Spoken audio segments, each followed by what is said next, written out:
What's up, guys? It's Jamie from Street Trends Metal Art, It's Tony from the Summer Send Off Car Show. and this is the first episode of the local scene Spotlight Rides. And we're with Bill, so thank you for having us. Yep. And let's start by going, what exactly do we have? So this is my 1933 Chevy pickup. All right, so let's start from like the beginning. What do you have for a motor in this thing? It's got a Cummins 4-cylinder diesel in it. It's an automatic transmission. It's a 4BT. It's a 3.9 liter. It's all mechanical injected. There's no electronics on it whatsoever.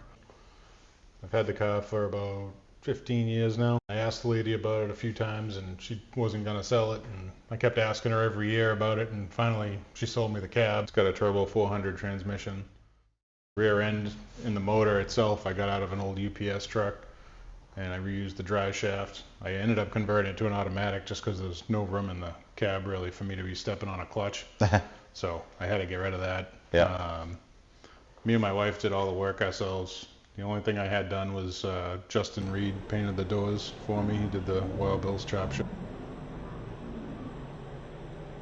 on it. The truck was originally a Town Aware water department truck.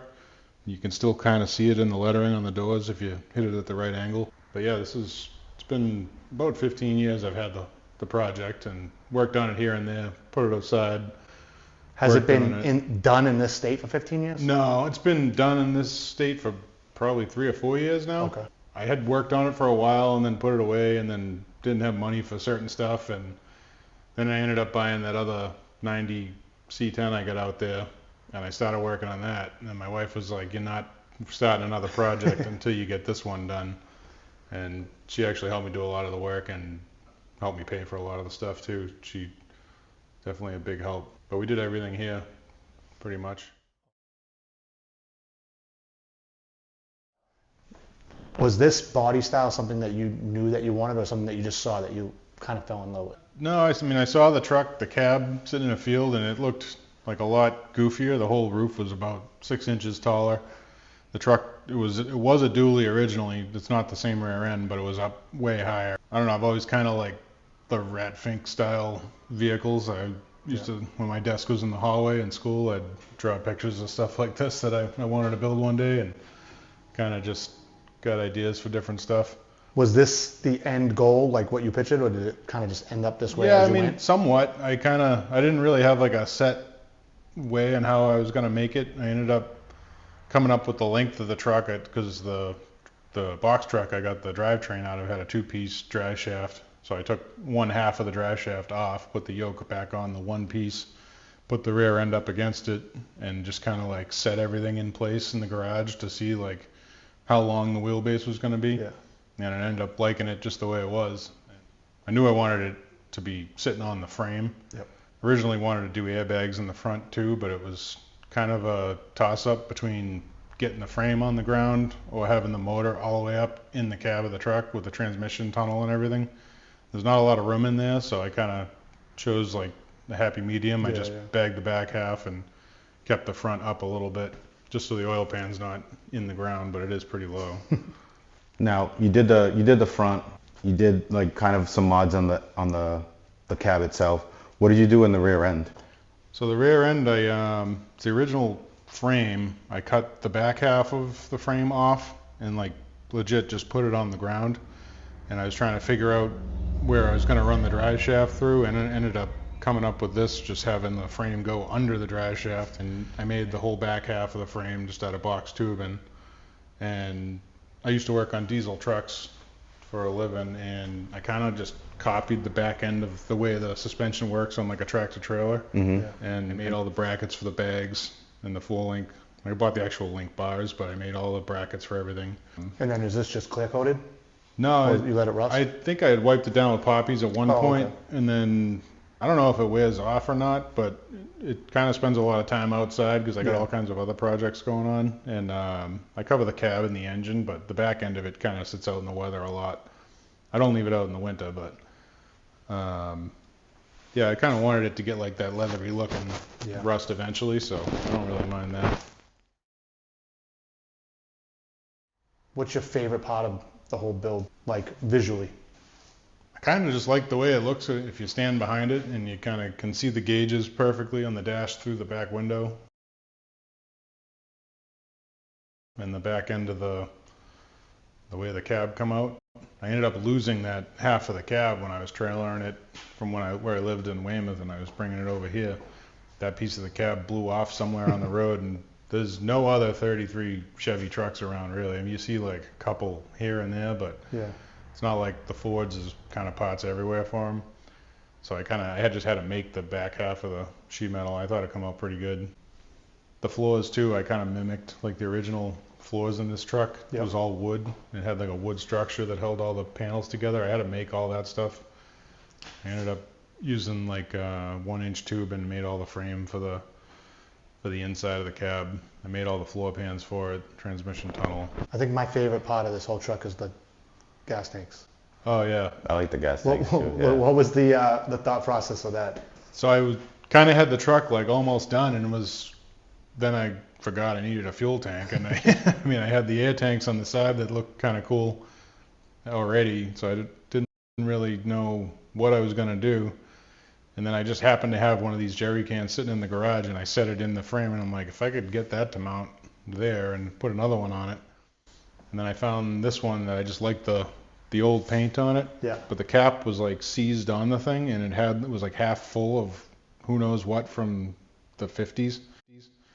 And I like had to carefully remove the cap with a cutoff wheel. I thought I was going to blow myself up, but I was determined to get that tank to work. I ended up cutting the old cap off, and I don't know what was in it, but it wasn't gas, thank God. And I dumped that out, cleaned it out, got a new cap for it, and got it to work. But it only holds 10 gallons of fuel. I can't really tell you what the mileage is, but it's right around 50 miles to the gallon, I would say. You got no fuel gauge? Yeah, I don't have a gauge or anything, so I'm Just like guessing. roughly like I never have to put fuel in it. I go all over the place. Like I go back and forth down to Plymouth and Foxborough and back here, and I don't put fuel in it. And then once in a while, I'll just stop at the station, throw some fuel in there, and it's This like day and never age, lower that's a than good half thing. tank. This day and age, Yeah, it's $4 a gallon. It's incredible on fuel. I got a two-part question for you. Sure. One, the first one is, how much fun is this to drive? One, and then two, how comfortable is this thing to drive? It's a lot of fun to drive. I think the main fun of it is the reactions everyone gives you when you go by. Like people like it doesn't matter who you are, when they see this thing, people like jump out their windows at me and like lay on the horn and flash their lights, and I'm Give you like the wondering if thumbs I up. got parts falling off or something's like if I like something's going wrong, but everyone just absolutely loves it. I wouldn't say it's comfortable to drive at all. It's more the rattling of the thing, and it just rattles. Everything It's rattles, just yeah. everything's sheet metal. Diesel engine in it, and you're on the friggin' like the body sits on the frame, so it's not like you're isolated with like rubber body mounts or anything like that. Like you're feeling all of it, and it is fun. It's just like a big diesel go-kart, though. It handles good. It drives down the road pretty straight. What's the fastest you've had it going? Probably about 80. Oh, wow. It goes faster. I've done 80 in my truck, people are surprised. Does it get I would- sketchy I would when be you get that fast? It's not really that. I did have a problem with death wobble at first. So when I first built it, I like put like a string line down the floor. You could still see the pink right there where it was like, and I just measured everything, and I had the front end like aligned to the rear end and the frame straight, and I had it pretty good, and I just wanted to bring it to an alignment shop to have them check it over. And it was driving fine after I did it. I drove it around quite a bit. I got it aligned and started driving around, and I was driving one day with my wife, and I had a coffee in my hand, and all of a sudden the front end just started going like wild, and I'm like, she's laughing. She thought I was like doing it on purpose, so I was handing her the coffee so I could like not kill us. And come to find out, having the front end like aligned perfectly straight on these with that style front end, they will get death wobble. You got to have it towed out a little bit. And, like I guess it fights the tie rod end and like ends up bowing it and makes the front end just go kind of squirrely. And knock on wood, since I've corrected that, I haven't had any issues with that. But that was the only real sketchy thing that's happened in it. It's a pretty good driving truck. It's pretty reliable. Knock on wood, haven't broke down at all. I've fired it up from the day I finished building it and drive it all over the place, and I haven't had to make any kind of real adjustments or anything. Well, that's awesome. Yeah. What's the number one thing people say about this when you pull up? Like question-wise or? Is it legal? Did you drive it here? It's always like the biggest hit at every car show. I have a bunch of other cars that I like did painstaking restorations on, yeah. and they don't get quite the looks or reactions. Oh, it's so that this different. does. Yeah. Yeah. You know, it's just like, there's no way you can not walk. As soon as this pulled into Bass Pro, we were all on the other side. And like Miro was like, we have to go look at that thing. It just grabs your attention. It definitely is like a real good car to bring to a car show. It doesn't matter who you are. Oh, yeah. And I got people in like McLaren stopping me in the street to tell me how sick it is, and I'm like, that car's worth more than my house. Yeah. It's like insane. But yeah, that's a big compliment when like everybody comes over to check it out and they just like blown away. Plus I don't mind if people touch it or kids want to sit in it. Little kids sit in it and put the airbags up and down, and they're like absolutely in love with it. That's like You don't have to worry about them damaging paint or anything like that. Yeah, you know? no. Now, you said this roof comes off, right? Yep. Was that something that you just had in mind that you wanted to do? Yeah. So when I was building the truck, I had put the roof on just to get like the look of it and see what it was looking like, and then while I was working on it, having the roof off was real nice just to get the light in there and to be able to see everything in there and like climbing in and out of it and stuff. Oh, yeah. So I'm like, I want to make the roof come off, but I'm tall enough where driving down the road, I either got to be like ducking under the windshield or like I'm almost looking over the top of it, so it like looks kind of weird when I drive around with no roof on it.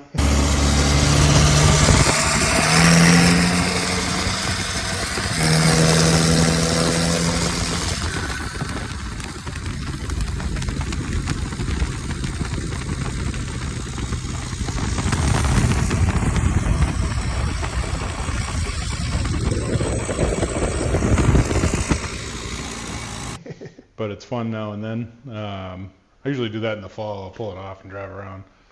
Do you ever have any issues with police? No, knock on wood. I don't know if they just don't want anything to do with it or if they like it enough. Like, where do they start? If they just think I'm crazy and don't want to deal with that today, I don't know. They don't want to do the paperwork. Yeah, I mean, by all rights, it's like only has to pass inspection for Safety, what you needed in 1933. So Yeah. you don't need seatbelts, you don't need half the stuff the modern cars have. You only need one tail light.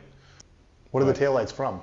Those taillights are off my military trailer. I had the truck like almost done and I was gonna go take it for a ride. Actually, the first ride I took in it, I stuck my magnetic drop lights to the back end just so I had some kind of lights on the back, because I wanted to just drive it so bad. I've had it for so long.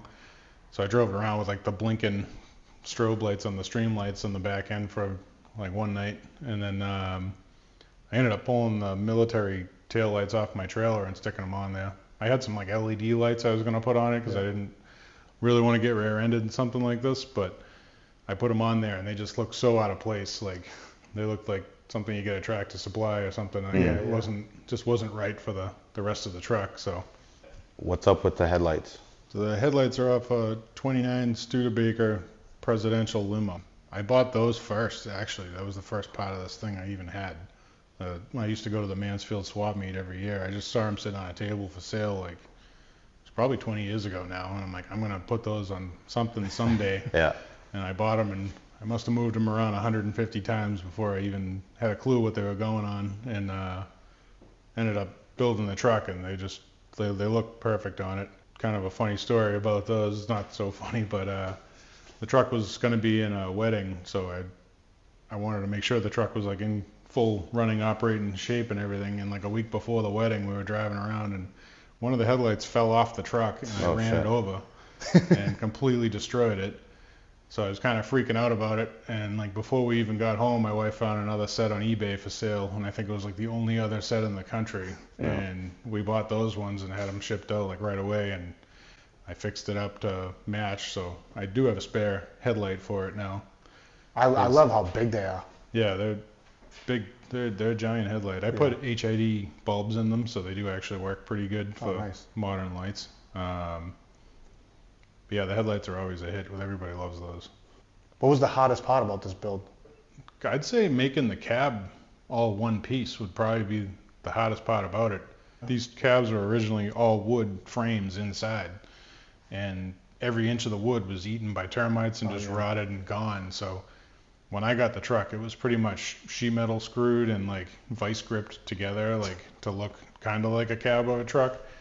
But like the only thing that was solid on it was like the firewall and the windshield frame.